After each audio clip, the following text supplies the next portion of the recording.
কিন্তু ওই যে চাকরিজীবী, আর চাকরি মানে কি অফিসে যাওয়ার কোনো দরকার নাই, অফিসে যাওয়ার দরকার নাই, অল্পক্ষণ থাকবেন। এখন কথা হচ্ছে যে যাদেরকে আমরা নিয়ন্ত্রণ করতে দিচ্ছি তারা কি নিয়ন্ত্রণ করছে? শেষ কথা হচ্ছে গভর্নেন্স, অর্থাৎ আমরা যারা এতদিন বিভিন্ন সময় গভর্নেন্সের দায়িত্বে ছিলেন এবং এখনো যেনারা আছেন, whether they are doing their job, whether they are performing properly, এবং যাকে আপনি থানা এডুকেশন অফিসার বানিয়েছেন, জেলা এডুকেশন অফিসার বানিয়েছেন, whether they are doing it, যাদেরকে ইন্সপেক্টর অফ কলেজ বানিয়েছেন, তারা কি সেগুলো করছে এবং তারা কি সেই দায়িত্বগুলি সঠিকভাবে পালন করছে? অথবা তাদের যে প্রপার রিমুনারেশন আমরা যেটুকু দেওয়া প্রয়োজন আমরা সেই ইনভেস্টমেন্ট করি, কিন্তু যতটুকু এই গরিব দেশ ইনভেস্ট করতে পেরেছে তার কি প্রপার ইউটিলাইজেশন আমরা এনশিওর করতে পেরেছি? সেই স্টক টেকিং তো দরকার। আর আমার হেলথের যদি কথা বলি, হেলথের আপনার একদম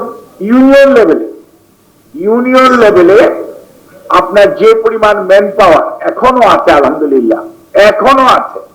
আমি 83-84 সনে আপা ইউনিয়ন সাব সেন্টারে মেডিকেল অফিসার ছিলাম, ফার্স্ট মেডিকেল অফিসার একটা medical Bidyaganj union sub centre, এবং সেটার মধ্যে আমি যে দেখেছি একজন ন্যাশনাল পাস ডাক্তার আছে, একজন ফার্মাসিস্ট আছে, একজন পিয়ন আছে, তারপরে একজন হেলথ অ্যাসিস্ট্যান্ট আছে, তারপরে একজন FWW আছে, অর্থাৎ 5টা লোক আমি ছাড়া ওই সময় ওই ইউনিয়নে ছিল।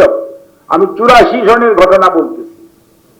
তাইলে আজকে আমি সহ ছিলাম আমরা 6 জন, এবং আমি প্রথম MBBS ন্যাশনাল পাস ডাক্তার আর ফার্মাসিস্ট একটা ডিপ্লোমা ফার্মাসিস্ট ছিল।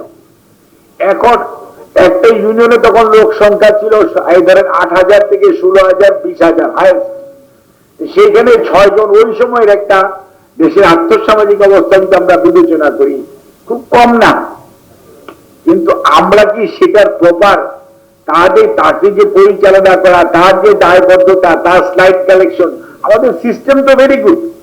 আপনি কোথাও একটা জ্বর হবে তার রক্তের স্ল্যাম্পল নিবে এবং স্লাইড করবে ওখান থেকে এটা আসবে উপজেলা হেডকোয়ার্টারে, সেই স্লাইডটা ওখানে টেস্ট করবে যে তার কোনো কালাজ্বর, তখন তো কালাজ্বর ছিল খুব বড় সমস্যা, এবং কৃমির অসুখ ছিল সমস্যা।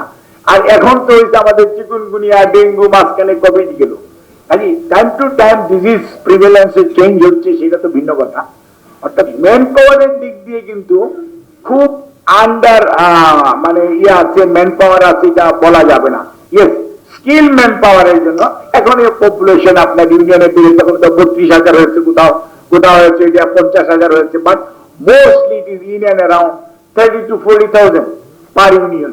এখন সেই পপুলেশনকে কেটার করার জন্য এখন যে পরিমাণ ম্যান পাওয়ার আছে, এবং এখন যোগাযোগ ব্যবস্থা, আগে তো আমরা হেঁটে গিয়েছি, আমি রিক্সা দিয়ে গিয়েছি, সাইকেল দিয়ে গিয়েছি, কিন্তু এখনকার তো আর সে অবস্থা নাই। এখন তারা বাই রোডে যেতে পারে, এখন কিন্তু অনেকটা ইমপ্রুভ করেছে, কোনো জায়গায় ট্রেনের সুযোগ হয়েছে।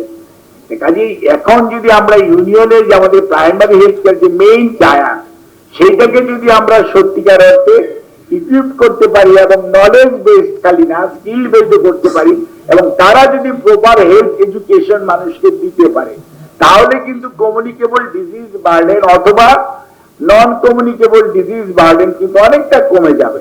যেমন গভর্নমেন্ট একটা আইন করেছে যে এন্টি টোবাকো স্মোকিং আইন, যেটা এটা করাতে তো অ্যাটলিস্ট সিগারেট খাওয়ার ইনসিডেন্স তো কমেছে, আমি বলবো না বন্ধ হয়েছে, বাট কমেছে। এটা কমাতে যেটা হচ্ছে নন কমিউনিকেবল ডিজিজ বার্ডেন কিন্তু কম্পারেটিভলি আগে যত বেশি টিউবারকুলোসিস হতো, এখন টিউবারকুলোসিসের পরিমাণ কমেছে। আগে যত বেশি লাংয়ের ডিজিজ হতো সেগুলো কিন্তু অনেকটা কিন্তু বেড়েছে অন্য কারণে। আমাদের যে পলিউশন, এয়ার পলিউশন এখন আমাদেরকে ক্রনিক মানে লাং ডিজিজ আমাদের CLD-তে ভোগাচ্ছে। কাজেই মানে ডিজিজটা শিফট হয়ে যাচ্ছে, আগে যেটা একটা ইনফেক্টিভ ছিল এখন নন ইনফেক্টিভ হয়ে যাচ্ছে। কাজে আমাদেরকে যে জিনিসগুলো কি করতে হবে, যা আমাদের হয়েছে এটা যে আফসোস করে লাভ নাই, আউটাস করেও লাভ নাই। এই জায়গা থেকে যদি ঘুরে দাঁড়াতে হয় তাহলে we need to govern it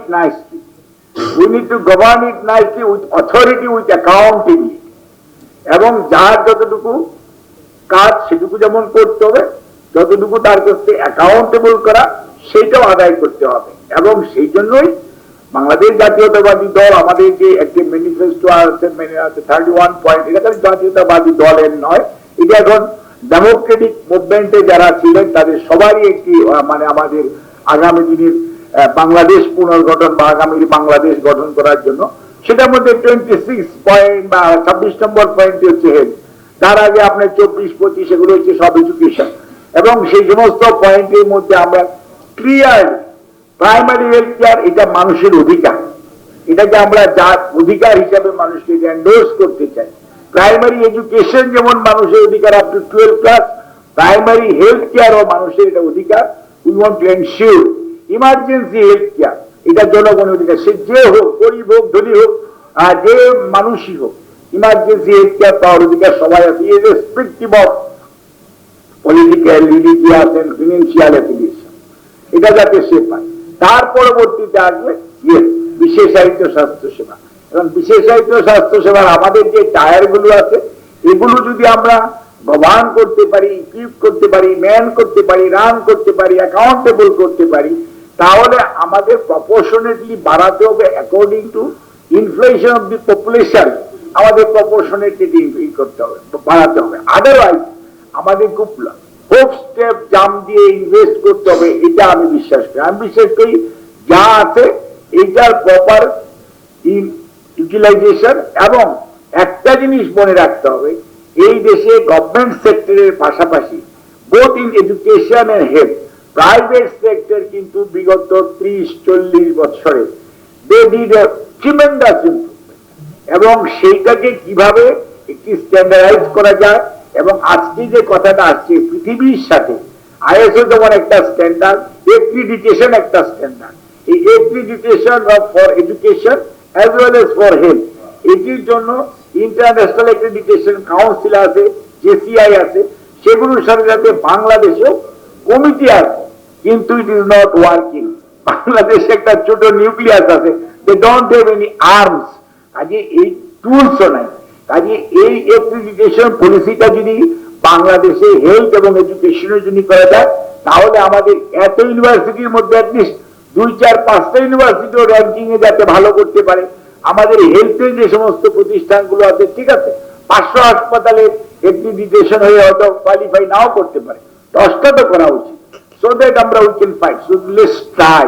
কাজে এক্রিডিটেশনটা অর্থাৎ অ্যাকাউন্টেবিলিটি অথবা আমাদের যে কোয়ালিটি কন্ট্রোলের যে সিস্টেমটা, এটাকে কিন্তু আমাদের ইমপ্রুভ করা দরকার। অন দি আদার হ্যান্ড, বাংলাদেশের যে ফার্মাসিউটিক্যাল এবং এরা যে র মেটেরিয়াল ইউজ করে এবং সেটা যদি প্রডিউস এবং ঔষধ যত কম দামে, বাংলাদেশের মানুষ আলহামদুলিল্লাহ এই 1982 এবং 92 এবং 94 এর আইনের পরবর্তীতে বাংলাদেশে এখন যে পরিমাণ ঔষধ বাংলাদেশের মানুষ মানে অনেক সস্তায়, সাশ্রয়ী মূল্যে এবং গুণগত মান সম্পন্ন, কারণ গুণগত মান না থাকলে এই ভদ্রলোকরা বাইরে রপ্তানি করতে পারত না। আজকে তারা যে এক্সপোর্ট করতেছে, সেটা যে ভলিউমেই হোক তারা করতেছে, তাদের একটা কোয়ালিটি কন্ট্রোল করতে হয়।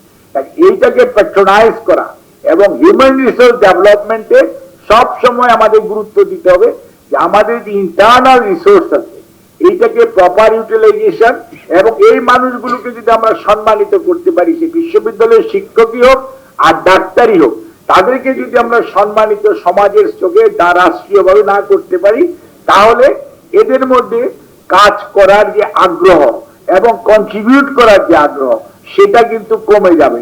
আমরা যদি অল দি টাইম হিউমিলেট করি রাষ্ট্রীয়ভাবে, রাষ্ট্রের কোনো কোনো পর্যায় থেকে অথবা পলিসিগত ভাবে, তাহলে কিন্তু এখানে private entrepreneurship and government entrepreneurship কোনোটাই কিন্তু ভালো ডেভেলপ করবে না। কাজে আমাদের মেইন টার্গেট থাকতে হবে যে আমাদের দেশের যে এই অবস্থায় যা অ্যাভেলেবল। আমি একটা ছোট্ট উদাহরণ দিই, আপনারা জানেন বাংলাদেশ জাতীয়তাবাদী দলের chairperson Begum Khaleda Zia, she was sick like anything. ওনার এমন একটা অপারেশন প্রয়োজন ছিল যে জন্য নেওয়া যাচ্ছিল না, কিন্তু শেষ পর্যন্ত মানে এই বাংলাদেশে আমরা হয়তো এবার কেয়ারের ব্যবহার করেছি, কিন্তু আমরা আমাদের বাংলাদেশি আমেরিকান যারা আছে ওদেরকে এনে আমরা কিন্তু সেইটা আল্লাহর কাছে শুকরিয়া, উনি কিন্তু এই প্রসিডিউর বাংলাদেশে এটা প্রথম সেই প্রসিডিউর করার পর শি ইজ ডুইং গুড। এবং এই যে উদাহরণটা, যেটা হয়তো অন্য কেউ রাজি হবে না, কিন্তু ওইখানে ওই সময় কোনো অবস্থা ছিল না, but she agreed and she did it, এবং did it nicely and properly. এবং আমরা যখন ওনাকে জাস্ট তাই রিভিউর জন্য নিয়ে যাওয়া হয়েছে, বাইরের চিকিৎসকরা আমাদের দেশের প্রত্যেকটা ডাক্তার সম্পর্কে এবং হসপিটালের যে সার্ভিস একটা ওষুধ পর্যন্ত চেঞ্জ করে নাই। So it is an endorsement. এবং এটা কিন্তু আমাদের ডাক্তারদের মানে আপনার যে ওদের যে সেলফ কনফিডেন্স সেটাকে ইমপ্রুভ করে। অর্থাৎ মানুষ যদি চায়, যে আমরা সবসময় বলি মাহাতির মোহাম্মদ উনার অপারেশন হলো এবং খালেদা জিয়া উনারটা এখানে করিয়েছে, তারপরে কিন্তু she is doing now good, আলহামদুলিল্লাহ। কাজেই আমি মনে করি যে যদি আমরা অর্গানাইজ করতে পারি এবং যদি আগ্রহ থাকে এবং চিন্তা ভাবনা থাকে, ভিশন থাকে, মিশন থাকে, তার এবং অ্যাকাউন্টেবিলিটি যদি আমরা এনশিওর করতে পারি, আর গভর্নেন্সটার মধ্যে যদি কোনো মানে ইল মোটিভ না থাকে, তাহলে হেলথ এবং এডুকেশন দুটোতেই আমাদের যে পটেনশিয়ালিটি আছে বাংলাদেশে বাঙালির, সেই পটেনশিয়ালিটি কিন্তু কাজে লাগিয়ে বাংলাদেশ একটা ভালো অবস্থায় যেতে পারে বলে আমি খুবই আশাবাদী।